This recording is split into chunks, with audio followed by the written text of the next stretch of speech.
नमस्कार दोस्तों। मैं Mohanlal Sharma advocate lawful talks में आपका स्वागत करता हूं। दोस्तों, आज मैं बात करूंगा टैक्स के मकड़ जाल पर। हमारे देश के लोग, आमजन, टैक्स यानी कर के मकड़ जाल में कितने फंसे हुए हैं और कितना वो टैक्स देते हैं, कितने सालों से देते आए हैं जब से देश की आज़ादी मिली है। 1947 में हमारे देश की आज़ादी मिली अंग्रेज़ों से, गुलामी से हमारा देश आज़ाद हुआ। लेकिन इस टैक्स के मकड़ जाल से हमें आज़ादी कब मिलेगी, ये हमें नहीं पता। क्योंकि हम अपने आज़ादी के 80 साल होने के उपलक्ष्य में 15 अगस्त को स्वतंत्रता दिवस मनाएंगे। लेकिन इस 80 साल के बाद भी जो टैक्स का आतंक है, जो मकड़ जाल है, इससे हमें आज़ादी अभी तक नहीं मिली और कब मिलेगी हमें पता नहीं। जैसे मैं फॉर एग्जांपल आपको बताऊं कि हम रोड टैक्स देते हैं, टोल टैक्स देते हैं, तो क्या आज 80 साल बाद भी सड़कें गड्ढा मुक्त मिलती हैं, साफ सुथरी मिलती हैं? आंसर है नहीं।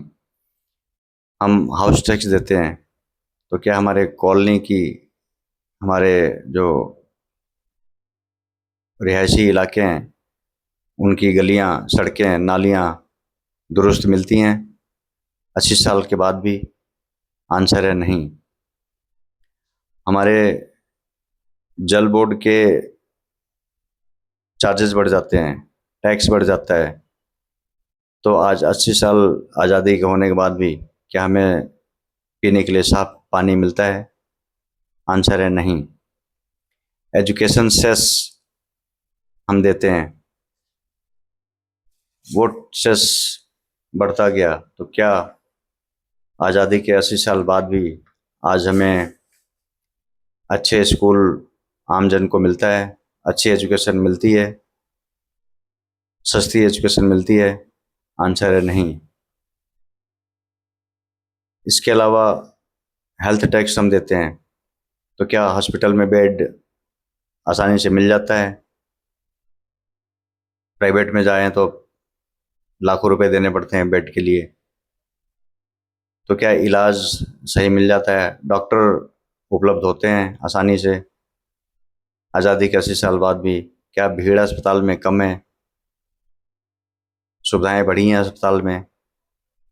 लोगों को आसानी से इलाज मिलता है? आंसर है नहीं। ट्रेन का किराया बढ़ जाता है, टैक्स बढ़ जाता है, तो क्या ट्रेन का टाइम टेबल आज 80 साल के बाद भी, आज़ादी के, टाइम टेबल ठीक हुआ? सुविधाएं बढ़ी? क्या ट्रेन की टिकट रिजर्वेशन आसानी से मिलता है? क्या भीड़ कम हो गई? क्या एक्सीडेंट कम हुआ?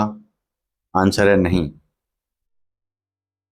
तो दोस्तों, आज़ादी हमें ज़रूर मिली है 80 साल पहले, लेकिन जो ये टैक्स का जंजाल है, जो आतंक है, इससे हमें आज़ादी ज़रूर मिलना चाहिए, और ये कब मिलेगी हमें नहीं पता। 80 साल हमने देखा, बावजूद इसके अभी हमारी पोजीशन, हमारी स्थिति जस का तस बना हुआ है। हम टैक्स बढ़ा बढ़ा के देते रहते हैं, लेकिन हमारी सुविधाएं बिल्कुल नहीं बढ़ती।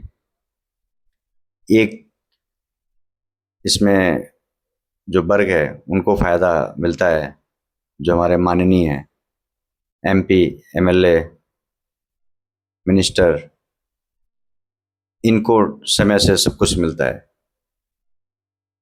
ट्रेन भी, हवाई जहाज़ भी, सैलरी भी, सुविधाएं भी।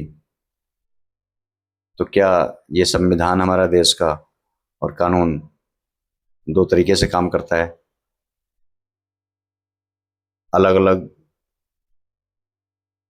वर्ग में काम करता है। हमारे माननीयों के लिए अलग और आमजन के लिए अलग। जबकि हमारा संविधान कहते हैं कि कानून के सामने सब बराबर हैं, all are equal before law, article 14 of constitution of India. जरा सोचिए इस पे। मैसेज ये अगर आपको पसंद आया हो तो कमेंट करें, लाइक करें, सब्सक्राइब करें। Thank you. जय हिंद, जय भारत।